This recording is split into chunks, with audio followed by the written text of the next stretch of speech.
Hi bachchon, I am Anil Kumar Sharma, your history teacher. आज आपको इतिहास के लेसन नंबर 14 विभाजन को समझना इसके बारे में बताएंगे। पिछले अध्याय में आपने पढ़ा था कि गांधी जी ने देश की राजनीति में या देश को स्वतंत्र कराने में अपना अहम योगदान दिया था और देश का विभाजन उसी समय हुआ था।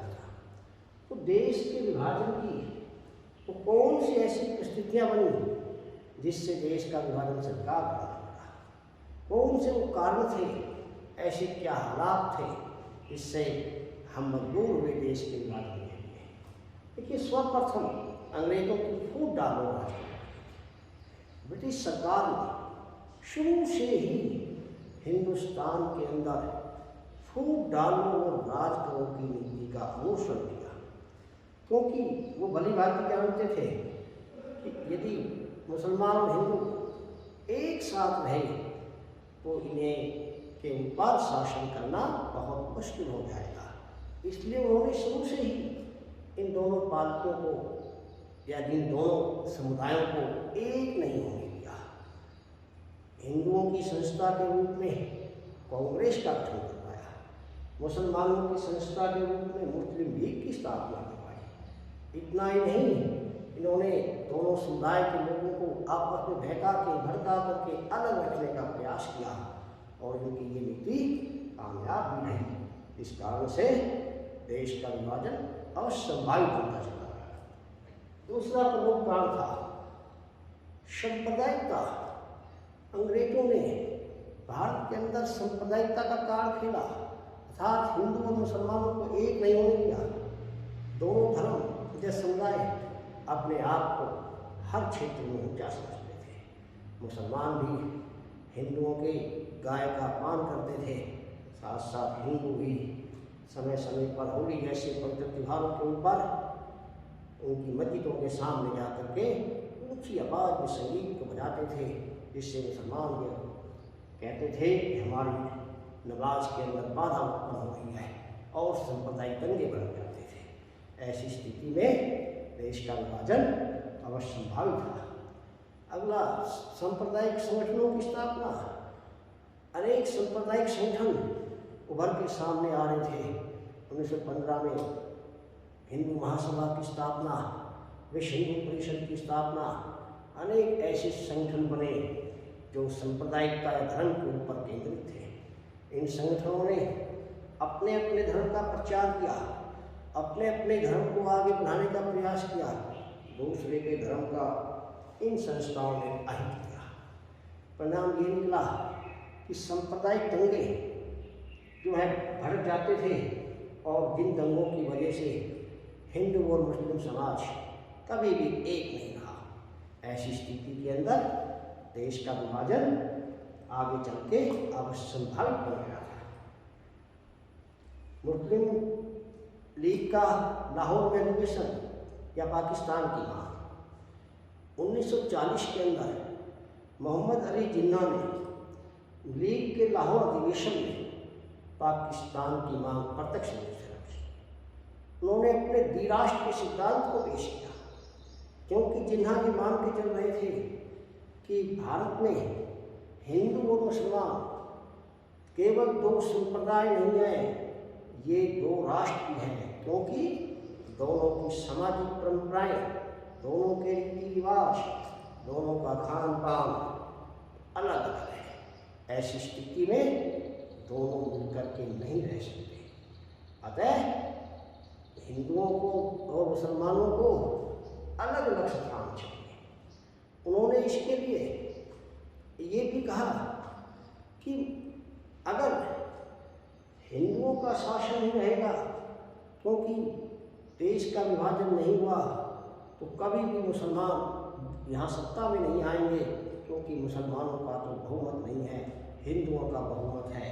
ये बात कह कर के उन्होंने मुस्लिम समुदाय को भड़काने का भरसक प्रयास किया। परिणाम ये हुआ कि उन्होंने पाकिस्तान की मांग को जोर शोर से उठाना शुरू कर दिया और हिंदुओं का विरोध करना आरंभ कर दिया। बेवन योजना की असफलता। बेवन वायसराय थे, उन्होंने भारत में आकर के 1942 में एक योजना पेश की, जिसके अंतर्गत वायसराय की काउंसिल के अंदर वायसराय और प्रधान सेनापति को छोड़ करके सभी सदस्य भारतीय होंगे।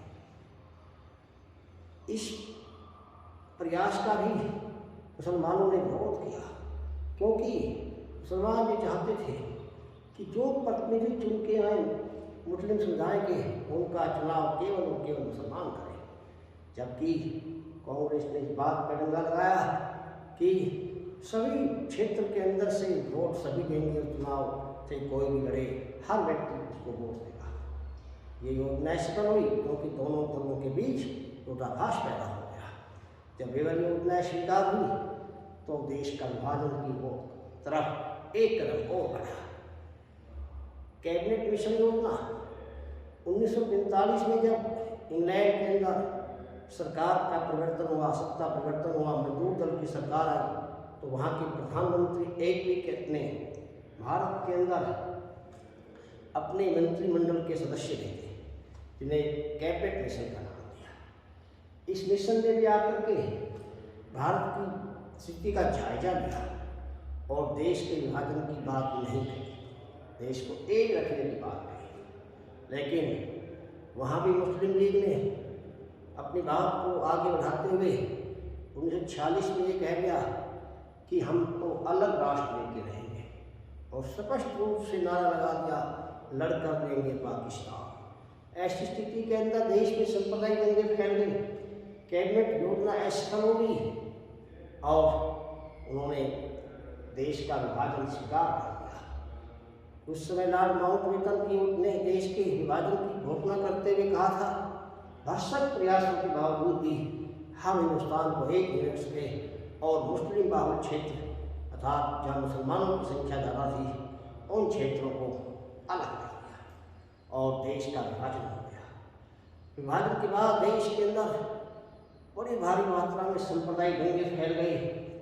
ये दंगे किसी भी सूरत में शांत नहीं हो रहे थे और दंगों को शांत कराने के लिए महात्मा गांधी जो थे, अकेले ही 70 साल की उम्र 77 ईयर्स के होते हुए भी अपने अहिंसा के सिद्धांत को पुनः आजमाने के लिए मैदान में उतरे, क्योंकि ब्रिटिश सेना किसी प्रकार से दंगों को रोक नहीं पा रही थी और ये दंगे संयुक्त प्रांत में, पंजाब में बड़ा उग्र रूप धारण कर चुके थे। यही वजह थी कि 15 अगस्त 1947 वाले दिन महात्मा गांधी दिल्ली के अंदर मौजूद नहीं थे। वो दंगों को शांत कराने के लिए, देश में सद्भावना स्थापित करने के लिए द्वार द्वार जाकर के, शहर शहर जाके, गांव गांव जाकर के हिंदू और मुसलमानों को एक होने की दुहाई दे रहे थे। जब वो बंगाल में गए तो नौखाली के अंदर उन्होंने देखा कि हिंदू और मुसलमानों के बीच बड़ा भयंकर दंगे हो रहे हैं। ऐसी स्थिति में उन्होंने 24 घंटे का उपवास रखा। उपवास का परिणाम ये निकला कि दंगे शांत हो गए। उनके इस प्रयास की सराहना करते हुए स्वयं लॉर्ड माउंटबेटन ने भी कहा था कि Mahatma Gandhi one man army, अकेला व्यक्ति एक फौज है, क्योंकि जो कार्य फौज नहीं कर सकती, दंगे फौज से नहीं रुक रहे, वो अकेला महात्मा गांधी जाकर के रोक देता है। तो ऐसे व्यक्ति को वन मैन आर्मी कहना बड़ा अच्छा लगता है। यही स्थिति थी जब गांधी जी दंगों को शांत कराने के लिए दिल्ली में आए, तो इतिहासकारों ने भी इस बात को माना और दिल्ली वासियों ने ये कहा कि शायद अब दिल्ली बच जाएगी, क्योंकि बड़ी भयानक गर्मी की रात अब पानी की बौछारें आई हैं। अब महात्मा गांधी का आगमन दिल्ली को बचाने के लिए विश्व रहा। इतना ही नहीं, पंजाब के अंदर भयंकर दंगे हो रहे थे और पंजाब के दंगों को बचाने के लिए गांधी जी ने ऐलान कर दिया था कि मैं अपने मुस्लिम भाइयों को सड़कों के ऊपर रेंगने नहीं दूंगा, मेरे जीते की उनके मान और सम्मान किसी प्रकार की आँच नहीं आएगी, ठेस नहीं पहुँचने दूंगा। उन्होंने पूरा प्रयास किया दंगों को शांत करने के लिए और दंगे शांत हुए, लेकिन दंगों के साथ साथ देश का विभाजन भी हो चुका था और पाकिस्तान के नाम से एक अलग राष्ट्र हो गया था। आज स्थिति ये उठती है कि दंगों के दौरान महिलाओं के क्या अनुभव थे या आम लोगों ने इसको किस रूप में देखा।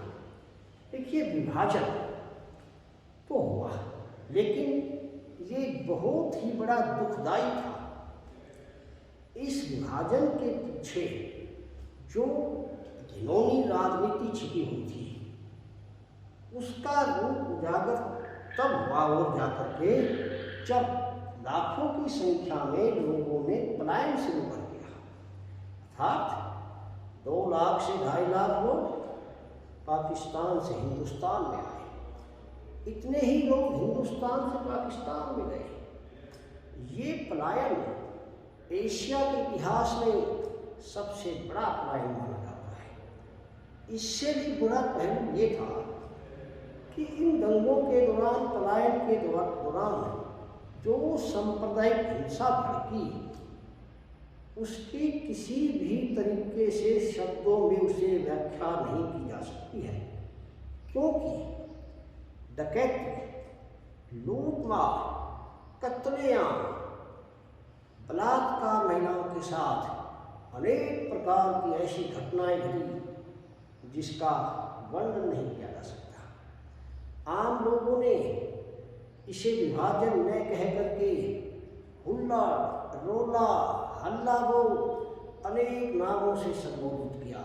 अर्थात विभाजन राजनीतिक दृष्टिकोण से न होकर के मानवीय संवेदनाओं के साथ हो गया, और इतने बड़े पैमाने पर हिंसा जिसका अंदाजा नहीं लगाया जा सकता। करोड़ों की संपत्ति नष्ट हुई, करोड़ों लोग बेकार हो गए, शरणार्थी बन के रहने लगे, एक तिनका जोड़ करके अपने परिवार को आगे बढ़ाने का उन्होंने प्रयास किया। महिलाओं के अनुभव, जिन्हें तो कहना ही बड़ा दर्दनायक लगता है, बहुत ही भयानक स्थिति महिलाओं की थी। महिलाओं के साथ दुराचार, बलात्कार, उनका अपहरण आदि किए गए थे, और उन्हें कई बार बेचा और खरीदा गया था। कई बार तो पुरुषों ने अपनी माँ और बहनों की इज्जत में आग लाने के लिए स्वयं ही उनका कत्ल कर दिया था। पाकिस्तान के रावलपिंडी में हुआ नामक एक शहर गांव है, जहां 90 सिख परिवार की महिलाओं ने अपने मान और सम्मान की रक्षा के लिए उस कुएं में कूद करके अपने प्राण दे दिए थे। ऐसी दुखदाई घटना आज भी मार्च के महीने के अंदर 13 मार्च को दिल्ली के गुरुद्वारों के अंदर उन महिलाओं की शहादत को याद किया जाता है, और उन महिलाओं की वीरता के किस्से लोगों को सुनाया जा सकते हैं। अर्थात विभाजन की इतनी घिनौनी हरकत देशवासियों के रोंगटे खड़े करने लायक थी, और देश का बच्चा इस कारनामे को सुन करके इतना आतंकित हो जाता था जिसका कि वर्णन शब्दों में नहीं हो सकता है।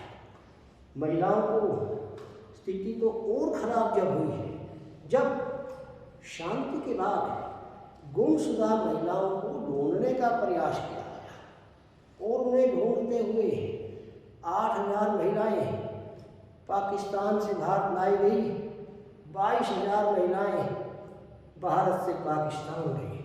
बेचारों ने दुख घड़ी के अंदर अपना परिवार बसा लिया था, परिस्थितियों समझौता कर दिया था।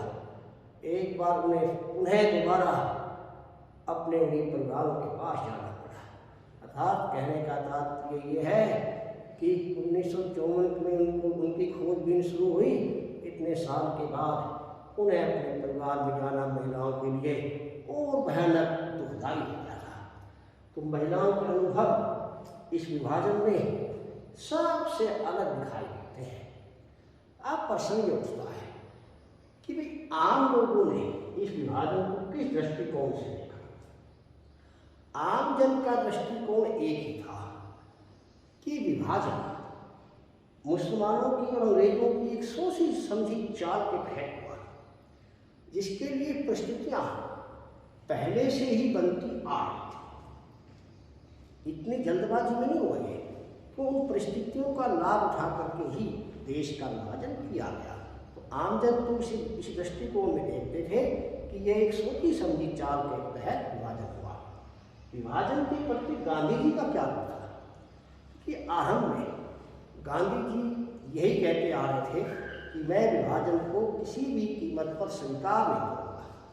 विभाजन होगा तो मेरे लाश के ऊपर होगा, मेरे शव के ऊपर होगा, क्योंकि मैं हिंदू और मुसलमानों को अलग नहीं देखना चाहता। उनका ये मत था कि वर्षों से, कई सालों से हिंदू और मुसलमान एक साथ मिलकर के रहते आ रहे हैं, तो आगे ऐसी क्या परिस्थिति बन रही है तो ये मिलके नहीं रह सकते, ये आगे भी मिलके रहेंगे।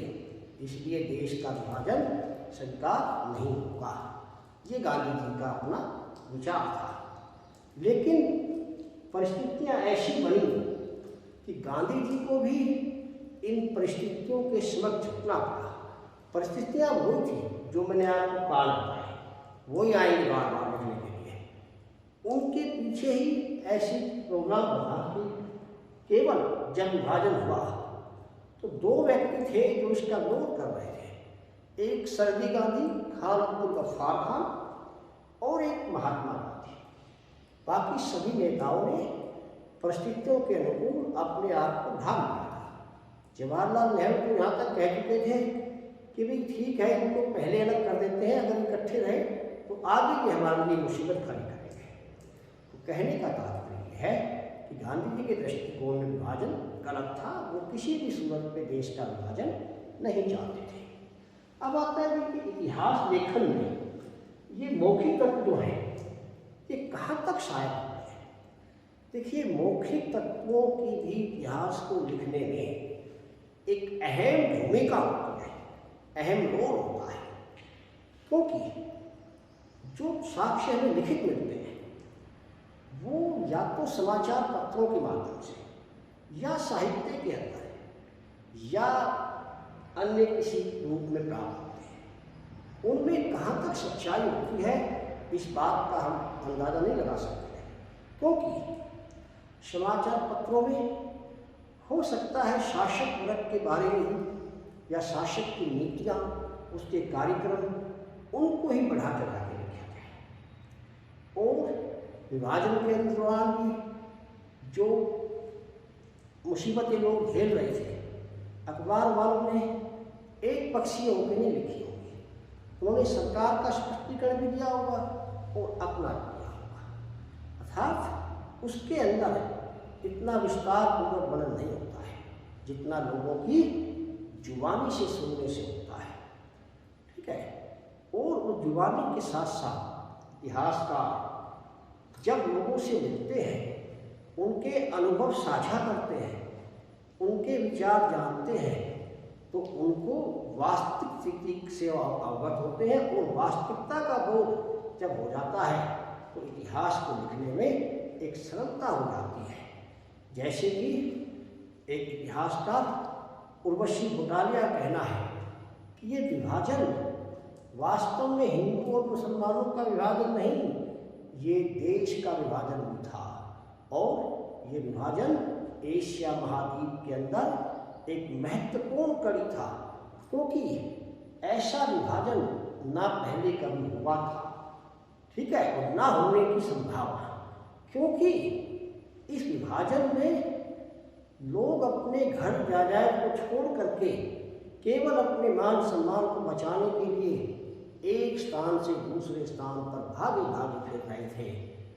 अब इतना ही नहीं है, ये तो विभाजन के दुखदायी पहलू थे। विभाजन के साथ कुछ लोग ऐसे भी थे, डॉक्टर सुखदेव जैसे, जो हिमाचल प्रदेश के अंदर दोनों समुदाय को लोगों की सेवा कर रहे थे, तपेदिक के विशेषज्ञ थे, माहिर थे, एक्सपर्ट थे।